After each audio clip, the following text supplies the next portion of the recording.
સરકારી યોજનાઓ માત્ર કાગળ પર ચાલે છે। આરોપ લગાવ્યો છે બનાસકાંઠાથી કોંગ્રેસના સાંસદ જ્ઞાનીબેન ઠાકોરે। સરકારી યોજનાના અમલીકરણને લઈ અધિકારીઓ ઉપર જ્ઞાનીબેને આરોપ લગાવતા કહ્યું કે સેનિટેશન જેવી યોજના માત્ર કાગળ પર જ છે। સરકારી યોજનાના દરેક કામનું મોનિટરિંગ થવું જોઈએ। સરકારી યોજનામાં મોટા પાયે ભ્રષ્ટાચાર થતો હોવાનો પણ આરોપ જ્ઞાનીબેને લગાવ્યો। राज्य सरकार की योजना मैच करीने केंद्र सरकार की योजनाओं लोगों ने रोजगारी माटेनी योजनाओं है। ये योजना में क्यांक ने क्यांक विसंगतता उभी थईने पूरता प्रमाण में जे डिमांड होय प्रमाणे काम थतुं नथी।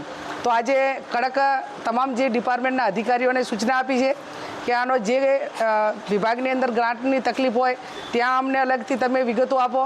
सेनिटेशन जेवी योजनाओं ए मात्र कागळ उपर चाले छे, लोकेशन उपर कांई ज नथी। तो आनुं मॉनिटरिंग थवुं जोईए અને માત્ર કાગળ ઉપર ચાલે છે ને એના પેમેન્ટ કે જે કાંઈ રકમો ઉપડી ગઈ હોય મોટા પાયે ભ્રષ્ટાચારો થયા છે। તો હવે પછી જે ગામોની અંદર તમે કામો આપો છો એનું મોનિટરિંગ થઈ અને વાસ્તવિકતા ઉપર લોકેશન ઉપર કામો થાય આ પ્રકારની સૂચનાઓ એ જિલ્લા વિકાસ અધિકારી એના ચેરમેનને અને એ તમામ અધિકારીઓને આપી છે।